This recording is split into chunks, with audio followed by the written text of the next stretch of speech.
So I'm looking a little bit crisper than you, or at least what I'm seeing.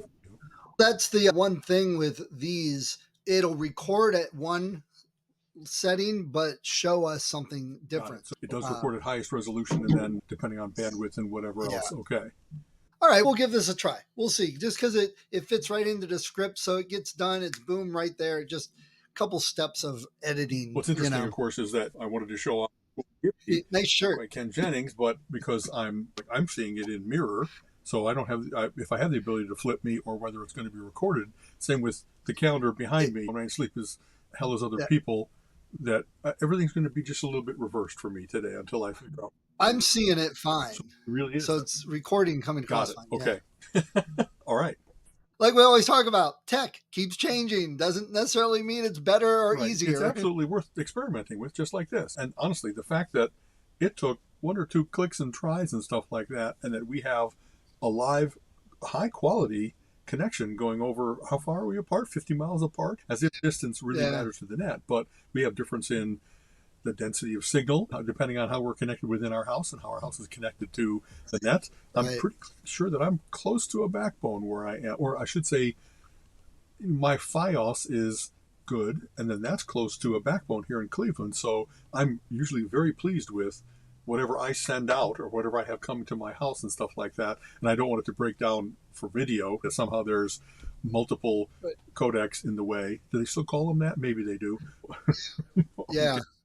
Yeah, I've got the exact opposite. I'm not close to anything. I don't have good speeds. I don't have great wiring out here. In fact, I just heard it thundering. We're getting thunder in February, and every now and then our internet will go out when it rains. So just in case. And honestly, maybe the real miracle is not, hey, I got FiOS to the house. It's despite all of the limitations. I remember when FaceTime first appeared and you actually could get live video, and then any number of other places followed it. But the fact that they figured out how to do everything about video, where it was the right amount of, you didn't get immediate motion blur, you didn't get all the known limitations. As I think I mentioned way back in college in the late 70s, early 80s, I did honors courses on display devices and what we were able to do back then. And back then you were still printing out pictures based on like the character sets, and then only by holding it far enough away did it resolve into the image. When you first started to have, like, just, man, what was it back then? 72 dots per inch on a dot matrix printer compared to 720, 10 times the resolution, or 1080 or whatever else it might be, 4D, 4K, UHD 4K. We've made incredible leaps and bounds in, like I said, if that's 80s, then in 40 years, we've made it so everybody has TV in their house that they're live on. Right. So. Yeah, I remember some early videos on the web. You had to go to Usenets and stuff to share a video clip of some movie or whatever.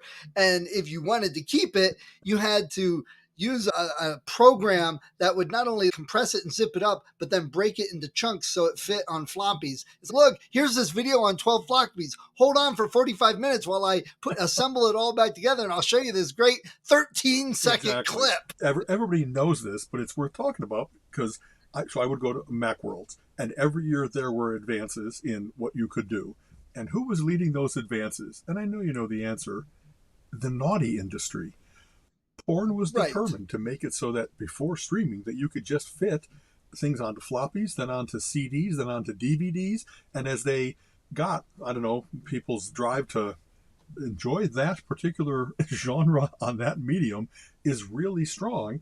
And every time that there was a breakthrough for the resolution or the, especially this is funny, motion blur often happens when you do a big sweeping thing or when you do repetitive things, that it gets very choppy quickly. And that might be sex. There's a certain amount of repetition involved in that. And so it was very cool. The first time at Macworld, this is in San Francisco at the Moscone Center, I guess, they used to have, like many other bookstores, the regular floor, and then they'd have kind of a corner of the place cordoned off. And it wasn't just a few booths, because it's big business. A lot of people were trying to get their archive of VHS taped stuff available on CD or DVD. And you'd go through these things and you'd be like, this really is like Oz in terms of tech. That looks great compared to the choppy, barely above video game blippy things. It's pretty funny to be able, and then you go back onto the show floor and say, who you might want to talk to is XYZ Corporation, who is working on the Devil in Miss Jones series or whatever else it may be, because they've solved a lot of these problems, my friends. Also, I love sometimes dropping little things like that on people, though. A lot of times people are like, oh, computers, I hate them. I'm like, really? Do you even understand what you're saying there? Because all the advances that you are appreciating just by standing here to complain about it, how many of them are computer related? right. But sometimes you do get the people that are like, oh, such and such company did this. I'm like, oh, they must have borrowed that from the porn industry. And people like look at you like, what? I'm like, between military and porn, our country has just made so many advances. You don't even And gaming, understand. I shouldn't leave them out. Also, you go to the gaming section, and Yep. the first time that I saw Pathways into Darkness, which was the company Bungie Software that did Halo and other things, but they were some of the first ones to crack lots of people on the internet on a local network with next to no lag, and then lots of great Yeah. like texturing on walls and the ability to run through a thing without it immediately being blurring and low quality and obvious. They made breakthrough type stuff.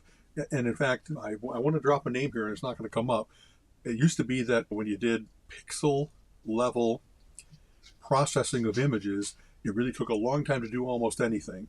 And then there was one particular guy, a Frenchman, who like went off into the French Alps and worked out the math behind vector graphics. That the first thing you do is figure out how do you model in math curves, various different functions, all the various different things in the natural world, and then in real time change that math into a pixel map and be able to do it with all the appropriate compression and resolution and all that kind of stuff so that you, I think it was it Aldous PageMaker, Adobe Illustrator was probably the first one to really make use of.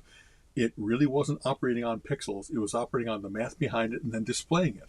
And so yeah, that's the first time that you really needed to have great graphics processors, math, all of that, and Right. but the things that you could do to start really processing photographs. The fact that Photoshop first came out and you could just not only look at photos in almost, it took a long time to catch up to photo resolution because that's 2160 or something like that, right? But you could do transformations of photos where you could do the sepia effect or compositing between and stuff like Right. that. And it was miraculous at the time. But then once this guy figured it out, everybody said it can be done. Before, the math was just so intense that we didn't think we'd be able to get there. And then it was a big game of catch up. And then all of a sudden you had not only, it was a very cool time for not only all the companies that were putting things out, but the ones that were putting out specific like special effects packages where they were the first ones to say, if I want to be able to do tweening, as in for animation and stuff like that, you can add that to an existing package. And that must have been some contributor. It used to be Avid terminals and all the things that they had in the backgrounds of movies were like $100,000 things. And all of a sudden, on a $2,000 Mac and a $2,000 package, I can do some very similar things. It was the breakthrough that had all kinds of new special effects people get into the field. And just the mind blowing, what they used to do was storyboarding with sketching. Now they could do like story animation that actually, if you just looked at it, was like, that sure looks already like Star Wars. You know what I mean? There's not like I'm looking at stick figures running around and then I can Right. somehow transfer that into Jurassic Park. It already looked pretty good. And then it was a matter of getting to be movie resolution where they had to have the big server farms.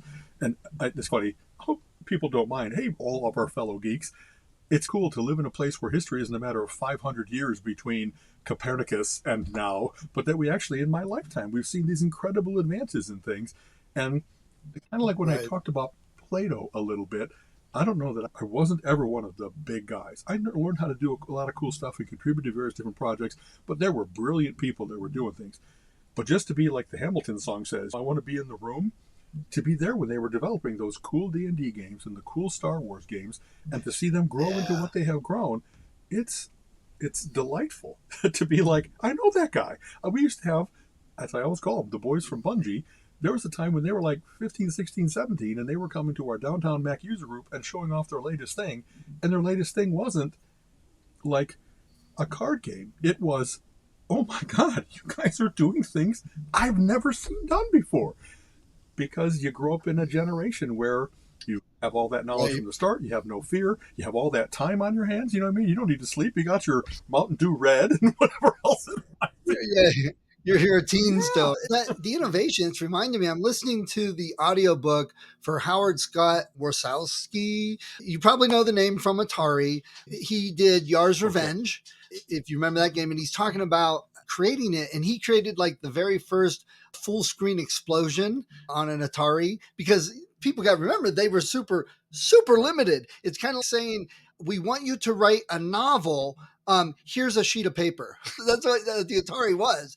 And just talking about the innovations and everything they did, it's like everything they did was some hack to get something. And he was out of room for graphics, but he had one more thing. So he actually took the machine language code and just scattered it across the screen to do an inference looking Right. pattern. And that was the shield, but it used the code so we didn't have to do other graphics. The innovations that they're talking about. Of course, after Yar's Revenge, which was huge, that was a big game for Atari. He went and did the Raiders of the Lost Ark game, which I thought was huge and such a great game at the time. And then he went on and made E.T.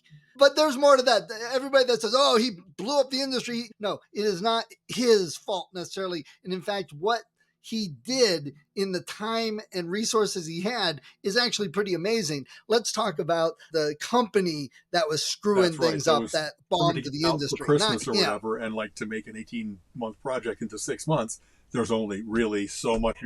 Oh, no, it was, instead of a 6-month project, it was a 5-week project that had to be done by himself. There's a whole book about that, or at least it's a big chapter.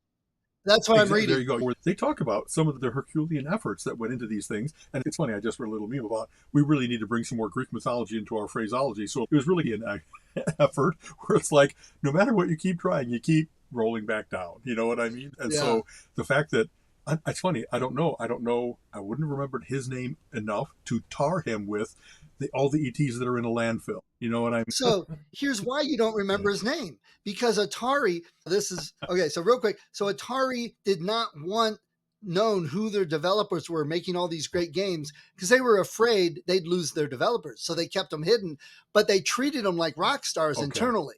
And then when Bushnell sold the company and WB took over, and it was Ray, blah, blah, blah, whatever, I forget his name, he thought of the developers as essentially button makers. It was just anybody could do that job. They're not the rock stars. And they didn't treat them like rock stars anymore, but they expected the same quality. And that's where the first 4 guys said, you know what? We can do better without you. And they left and became Activision.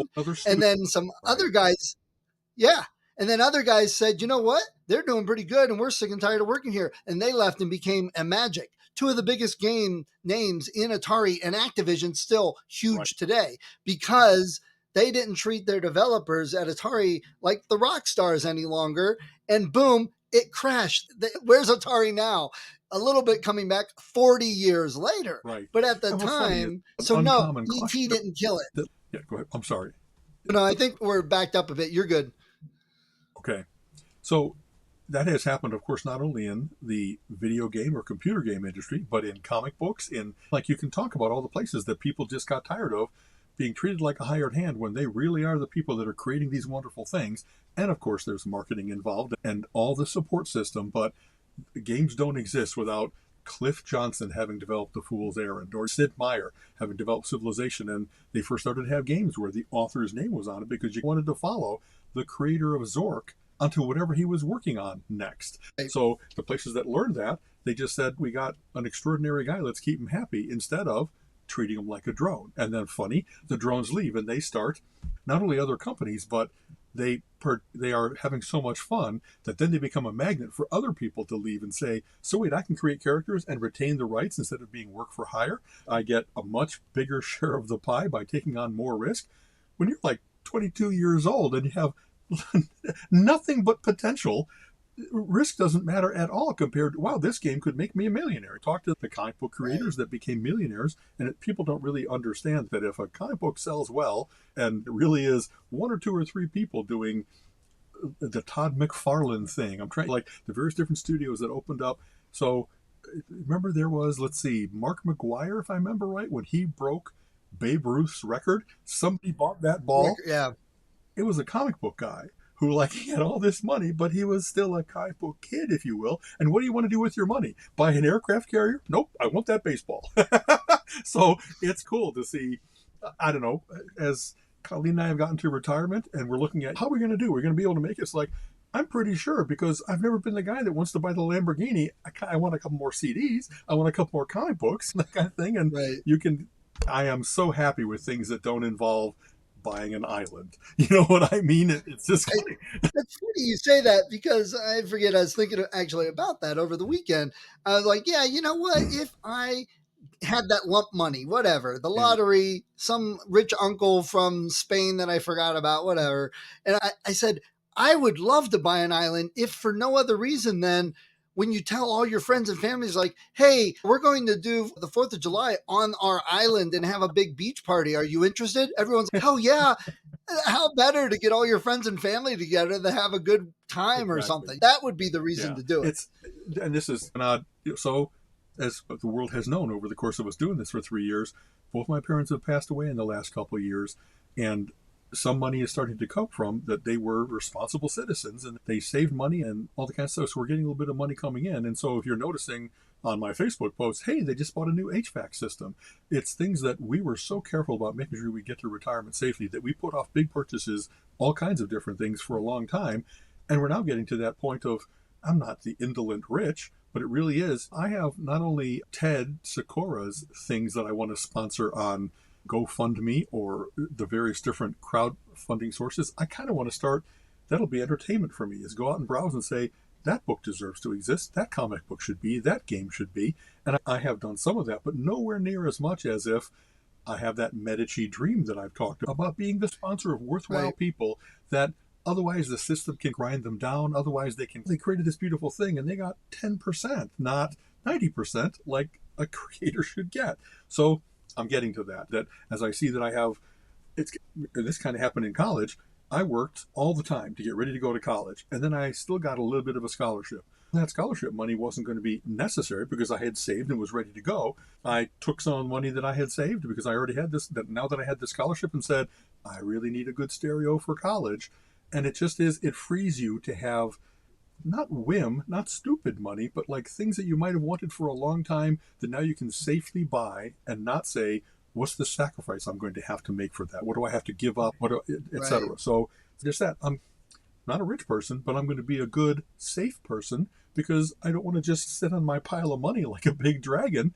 I want to be like, who else can I help? What else can I do with it? And I hope that the economy, I don't know, the economy stays because a lot of what I have is investments. I hope that we don't go down the tubes in terms of, oh yeah, a dictator got in, and I don't mean to go political. Last episode was so ranty, I won't do that. But there really are things that can happen that make this whole situation that I expect to last for the rest of my life.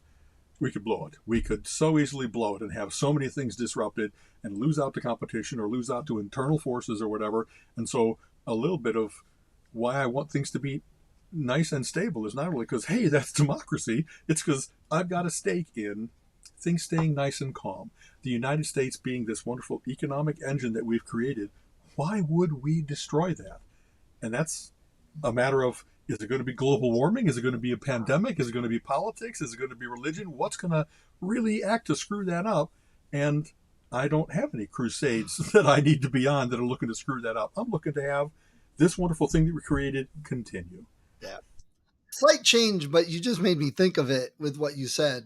And I want to jump back to something else. Before I forget, you mentioned Fan Expo and you're trying to get in there to do a talk. I'm going down to Virginia for the Scares That Care that weekend down there. Some authors I'm going to meet. But I might beg and twist your arm a little bit because Alan Tudyk is going to be at Fan Expo that weekend.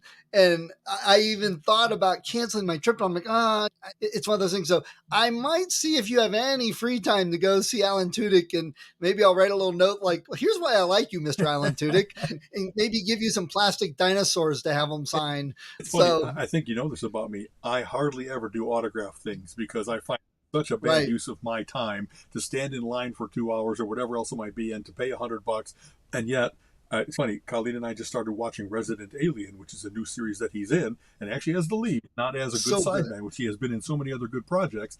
And it really is good. He really has that ability to be like, what would it be like to act like a human if you didn't know what being a human was like internally?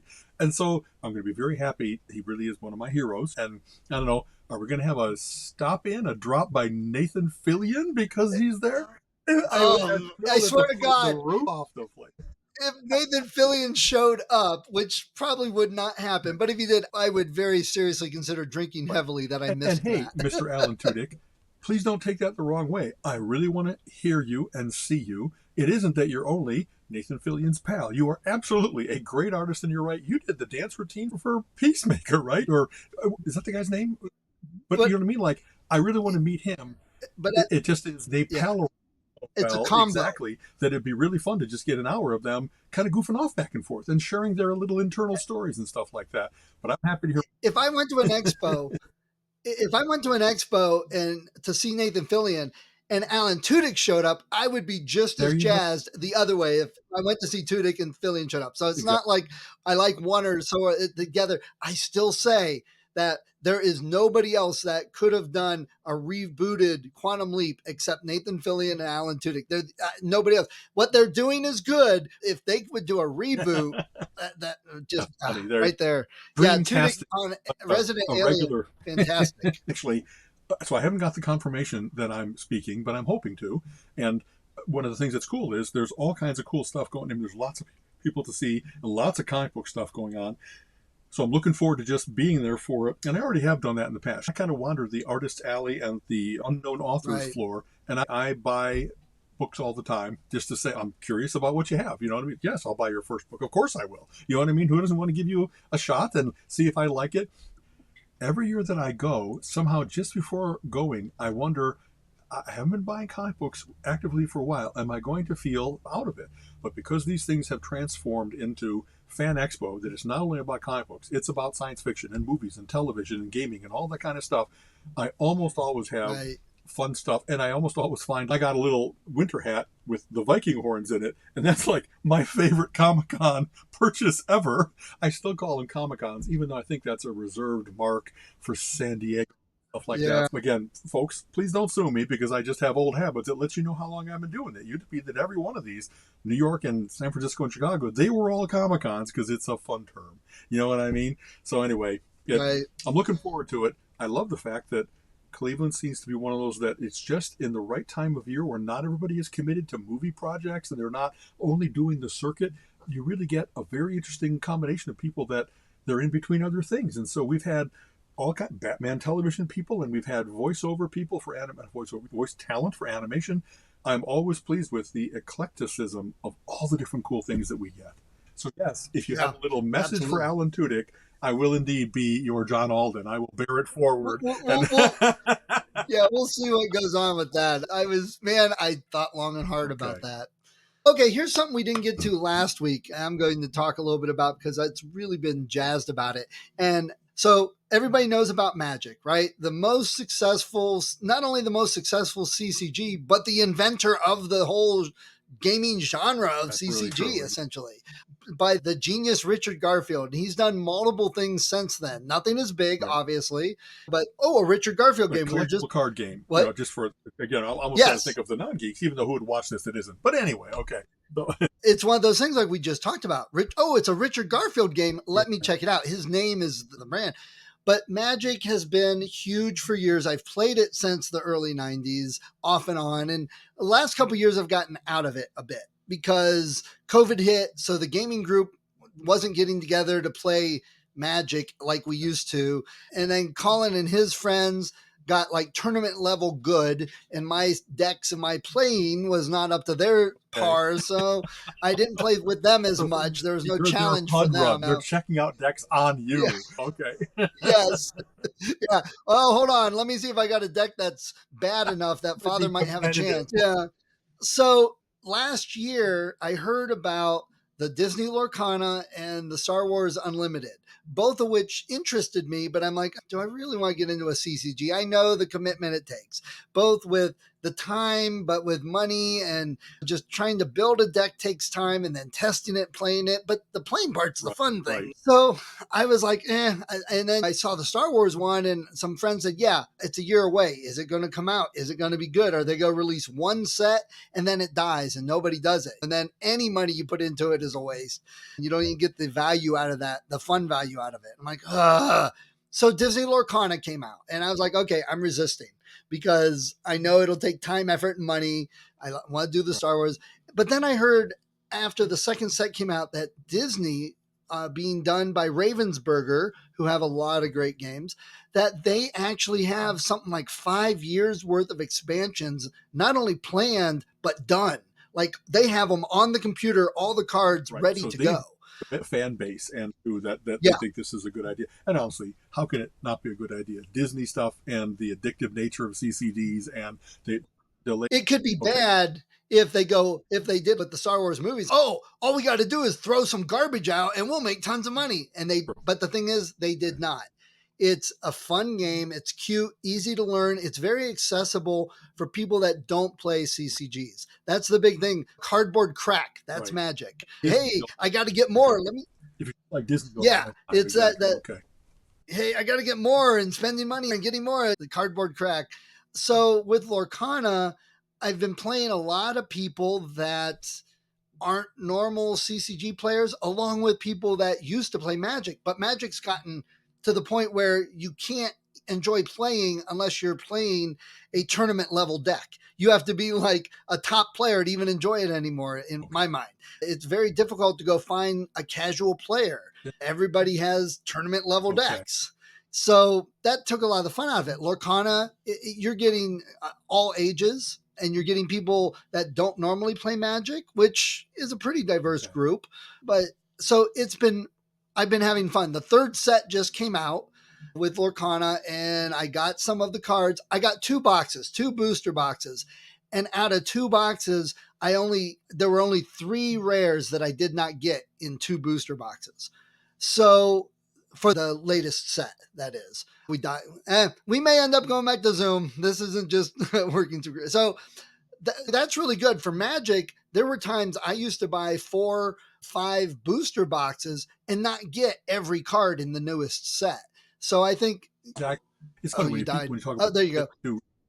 Terminator level decks. It's did they put everything out so easily collectible? Shouldn't there be a level of rarity? 1 in 10, 1 in 100, 1 in 1,000, and that you shouldn't be able to buy yourself into a perfection because you bought a case of stuff. But it also shouldn't be very frustrating where I'm like 10,000 cards in and I still don't have everything. That's a lot of hurt. You know what I mean? How much more am I going to buy now, in seeking 1 or 2 things that I'm missing?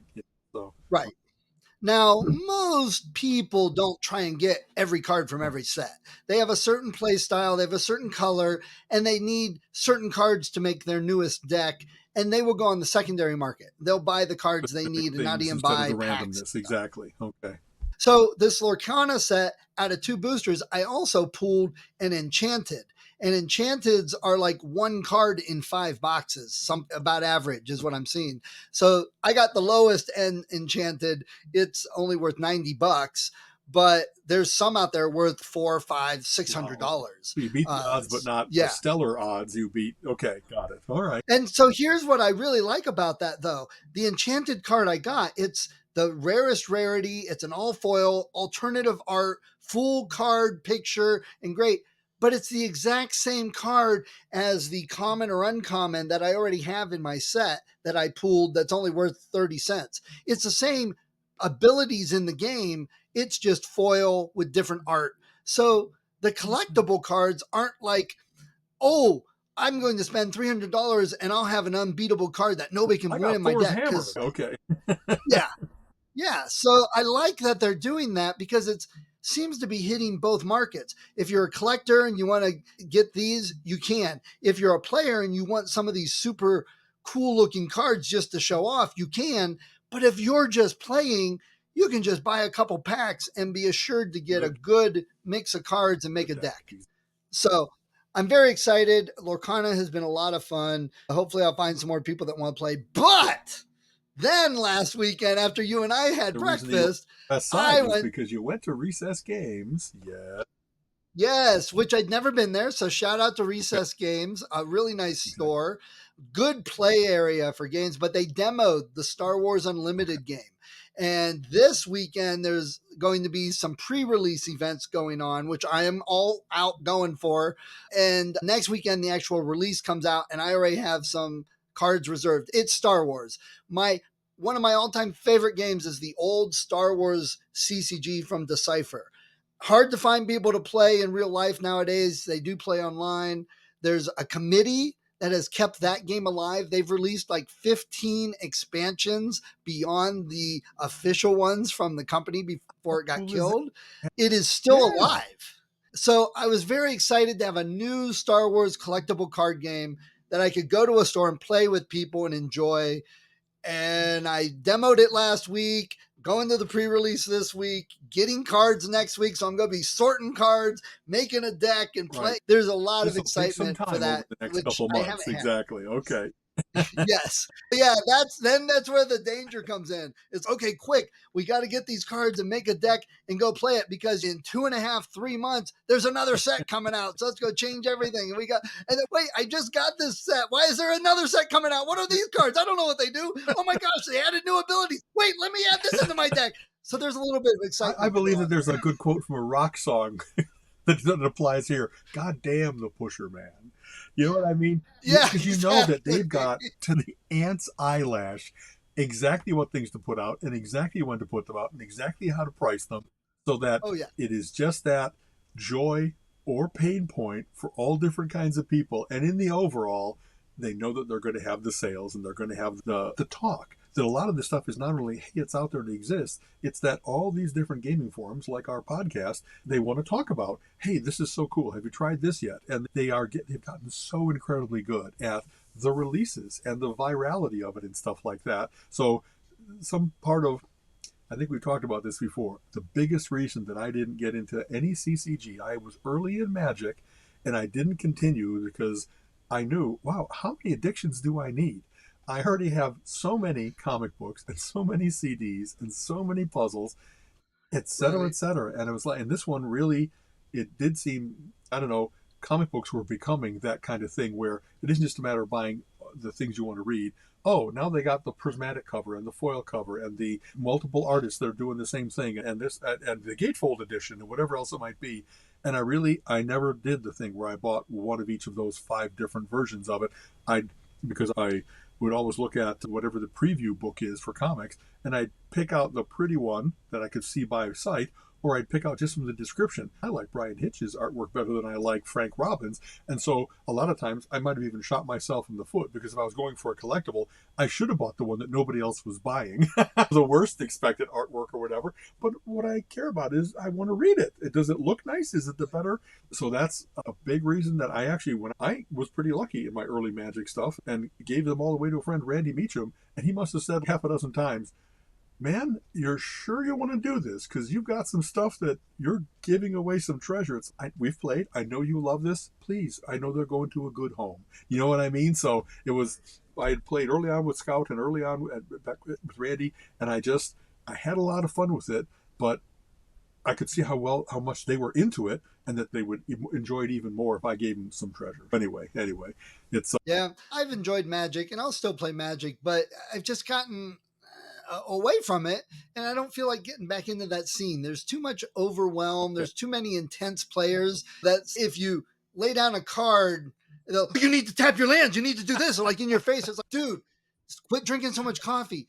Give me a second to like breathe. And then they'll sit there with the cards going flip, flip, flip. Like, come on. This is like speed chess. It has been 6.2 seconds. Why are you still taking a turn? You should be done. Why are you? It's just like, I have played tournament games with people like so intense that even though if I'm holding a hand that could give them a run, maybe I'd win, maybe I wouldn't, but they're just no fun to play with. I'm like, oh, yeah, you got me.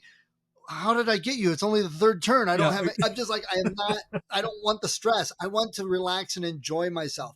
And it's not like I'm giving up all the other games. I still love all the other games I've right. got too, but it is difficult to go to a store or even a gaming group even once a month and say, hey, let's play this same game that I have that we've played for the last Right. 10 months. everyone's, but magic, you Right, you can can't do get that, immersed you in it, you know? can't get addicted to it, etc. It's but another thing you just said. It's very cool once in a while to say, okay, I've been into this for a while.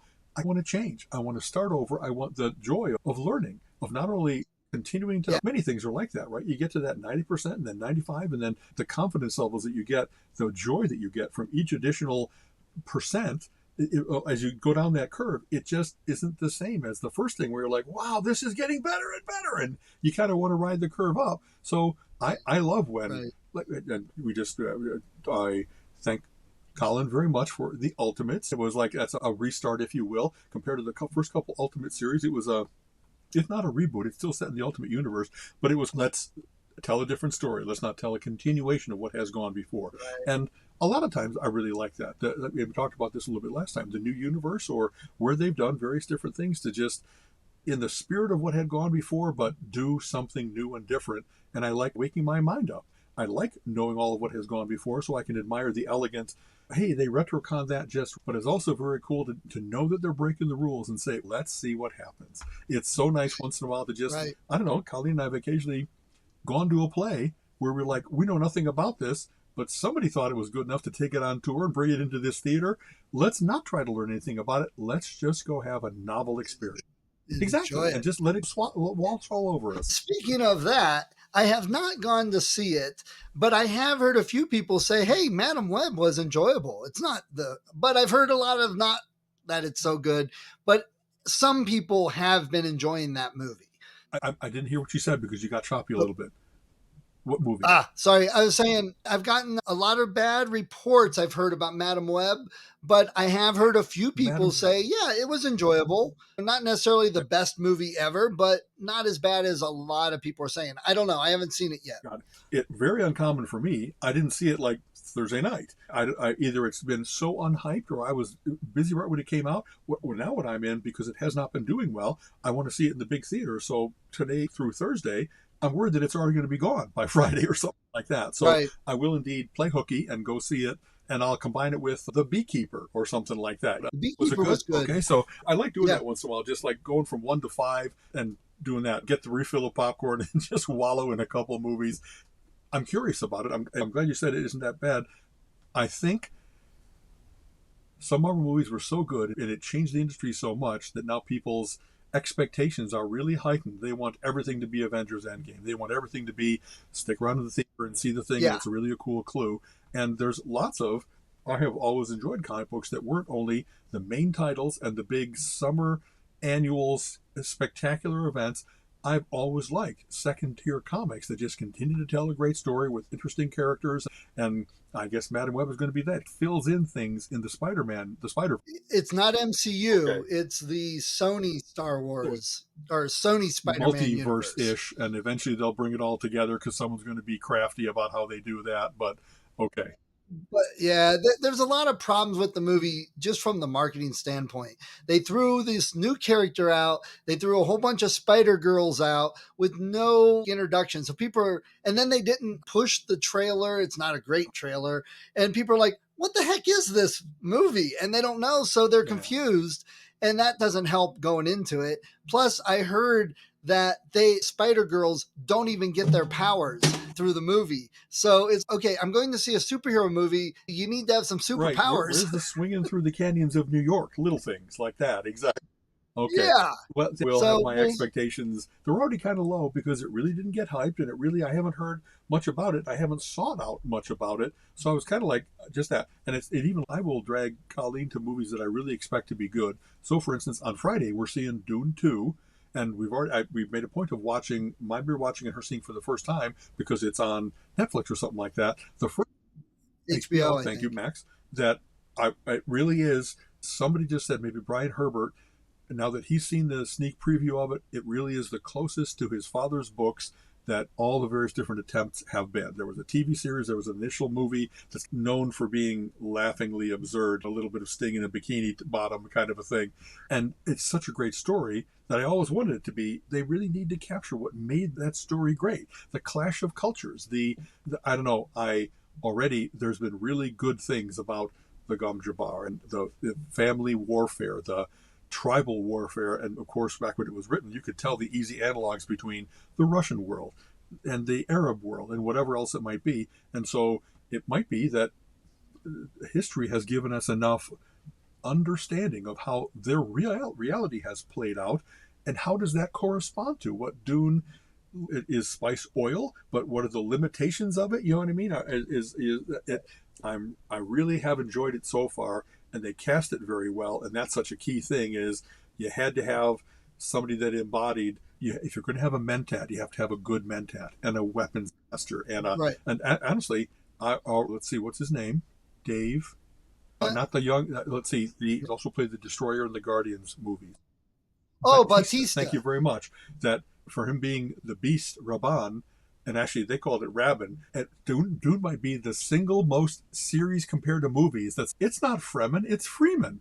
It should obviously be Freeman. Like, and then I found out that Frank Herbert had actually consulted on it, and so he got it wrong, even though he created it. It should be Freeman. And same with Raban. Sounds more beastly, and he hasn't chewed up enough scenery to be the sadistic bastard that he is in the books. So I'm expecting a little bit more amplification for certain things. You know what I mean? That it's not only intrigue, it's the cruelty. And that, like the Sardaukar, the stormtroopers, and maybe there's a great book thing in the book that I remembered where they talk about that the Fremen are uncommonly good fighters because they have the weirding way and all that kind of stuff. And they actually talked about, after this last battle, we interrogated a couple of the Sardaukar, and the guy, like, you captured Sardaukar? They fight to the death. They kill other people. That's just not possible. That's unheard of. And there's like, of course we did. We just defeated them. And like that wonderful clash of military people really think that if you got the biggest gun, you automatically win. And then they find out that they're going to meet an opponent that in their environment and their level of fanaticism, it might not be enough.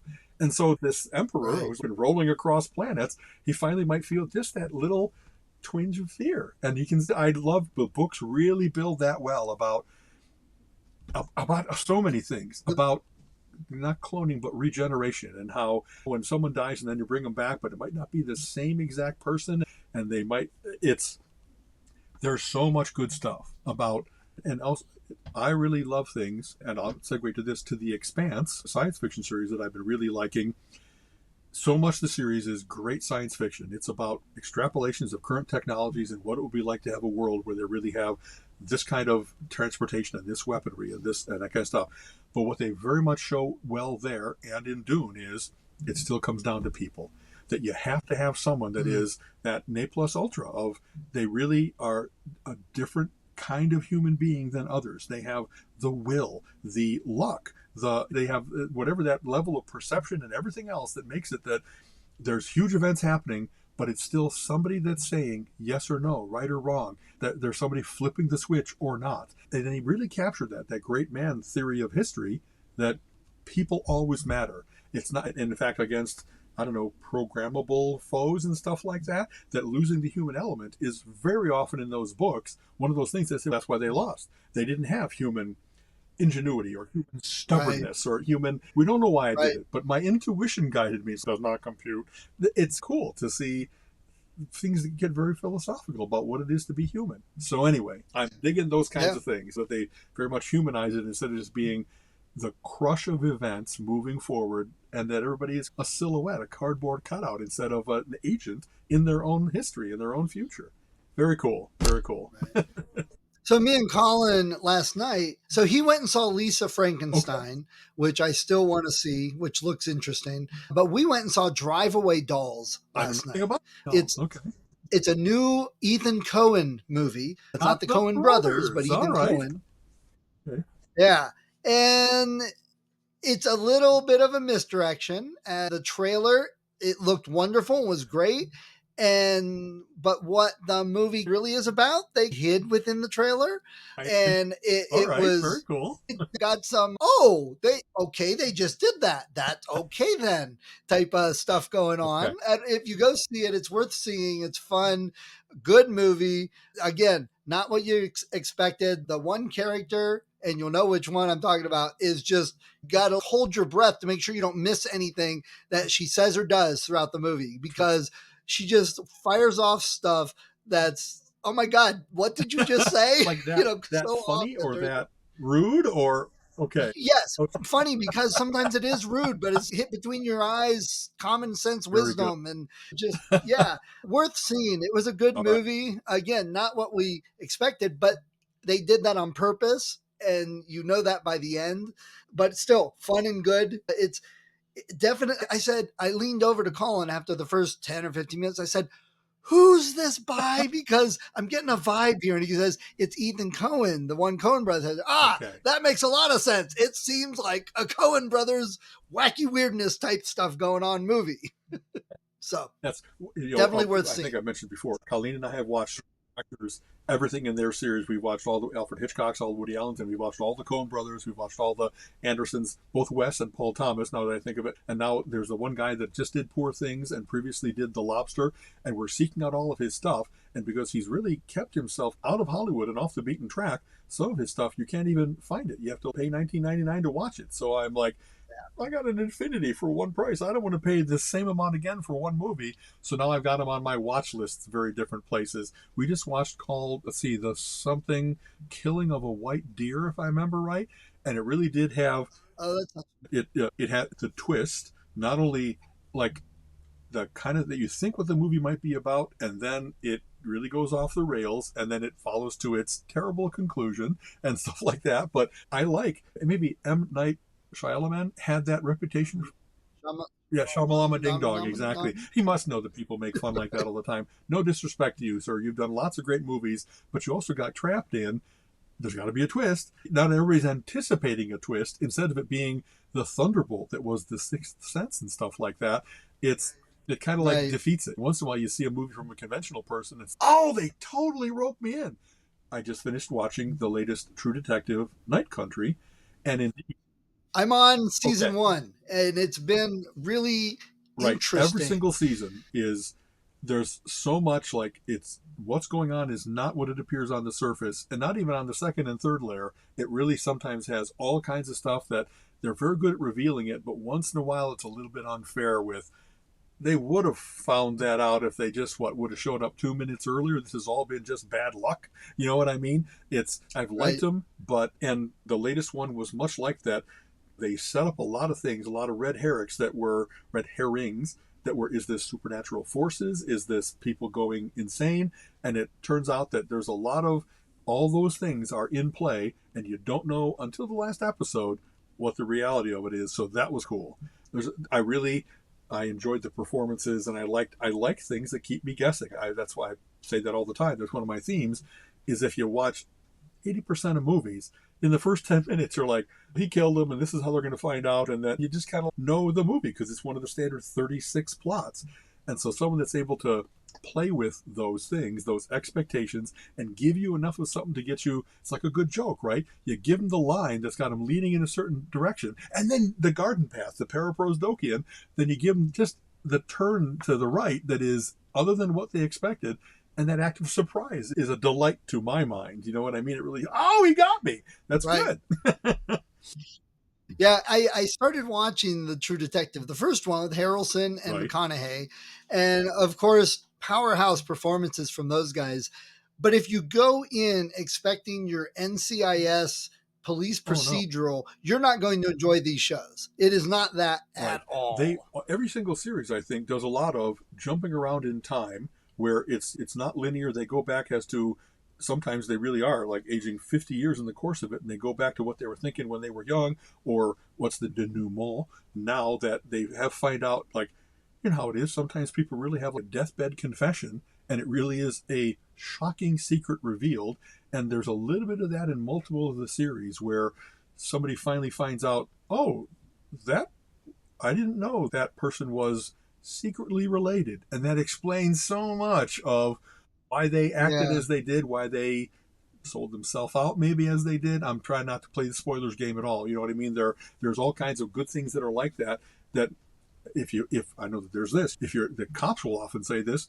Okay, if there's a murder, it's either passion or greed or revenge. There's pretty standard motivations that people have when it isn't right. obvious which of those ones it is, or that it isn't obvious who would want revenge or who was in love with someone, it makes for a very interesting tale of how, man, people that have been doing things in secret for years and years. They've gotten really good at keeping a secret, especially in a small town in the South, especially in an Arctic base. You know what I mean? There's only so many places to go. You know what I mean? So very, Right. I love that people who are aware of all that has gone before have gotten even craftier in how to tell a story that makes use of the fact that we've all seen the same movies and TV shows and read the same books, and that they use that kind of against you. They get you leading in a way of a classic storyline, and then they pull the rug out from under you very well. Right. So I love that they're doing that. Right.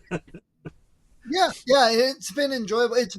I watched the first episode and I was kind of like, okay, I'm not quite sure what this is. I'm not sure, but it was like, but yeah, I think I'll watch the next one. And it's not that, oh my God, I got to watch the next episode. But it's kind of, yeah, it's kind of eating at me. I can't let it rest. I need to go back to see the next one.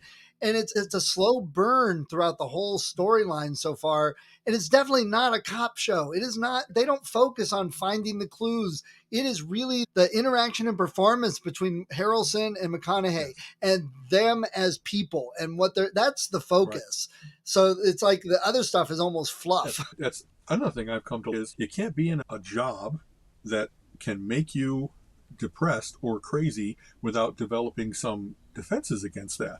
And is it going to be alcohol? Is it going to be sex? Is it going to be shooting range? Whatever else it might be. And then when you see people that we depend on them to keep the peace, to make the world a safer place, but they themselves are flawed or have developed difficulties, makes for a very different dynamic than the hero's a hero. And he just does what he does because he grew up to be a hero. He's a Boy Scout. So I really like those kinds of things where sometimes justice has to be administered even by people that are just two steps away from there, but for the grace of God could have gone him if he had the wrong break when young, if his father had gone to prison, if whatever else is going on in these series. Very cool. I'm glad you discovered them. I really do. The fact that they've had 4 different series and they're not interlinked, they really are 4 whole different plot lines. Second one is Billy Bob Thornton, and they really got powerhouse actors each time to do the main roles and stuff like that. And I've really enjoyed them. That's definitely see why McConaughey wanted to be in this show for that first series, that character, because that first character is so unlike most of everything else he has ever played.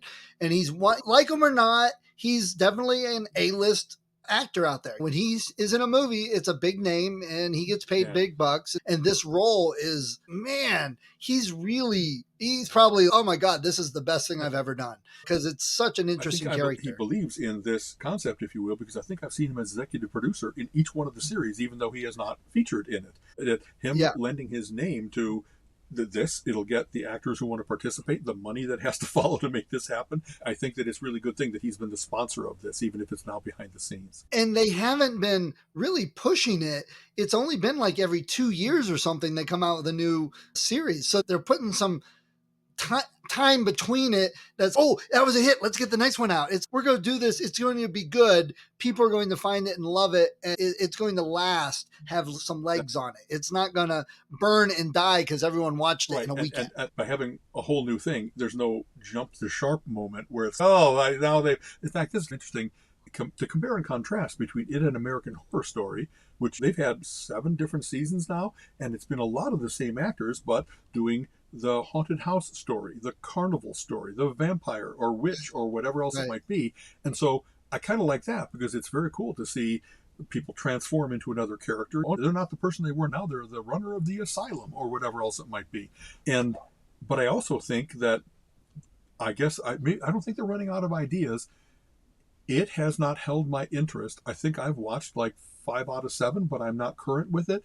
And maybe it's also because I don't watch horror all the time. I do a dose of that, and then I need something sunnier to open me up and make the world a better place again or something like that. But I really do love that people are doing these kind of anthologized things, and that there is another kind of storytelling craft that goes with, okay, if someone really made a big character and you now associate them with that, Jessica Lange played a certain kind of woman in this, can she be a believably other character if what you want to be is more of what she was?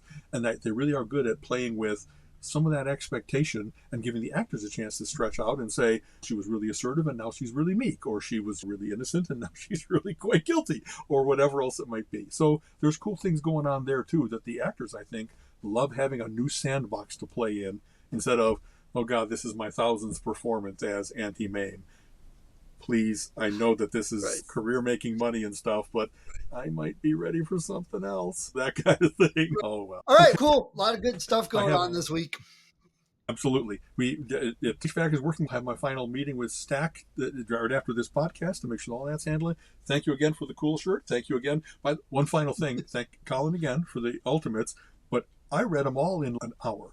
And wow, it used to not Yeah. take that quick. So that's why I made the smarmy comment in the, hey, what are we going to talk about today? Artists that specialize in 2-page spreads and big splashy things and stuff like that. It's because there's not a lot of plot moving forward. When they're like another big Baffo punch by the Juggernaut, it's really nice Yeah. artistry, but I feel cheated by how much happened in 5 issues, like how little happened in 5 issues. Yeah. Oh, They really should have done that as a 3 or 4 issue series, but they thinned each comic out. Each one was only like 16 that's pages or really something. true. So if that was from 2007, it's not state of the art, but it was already happening back then that they started to have so many ads and so much, like whatever used to be a 30 and then a 22-page story.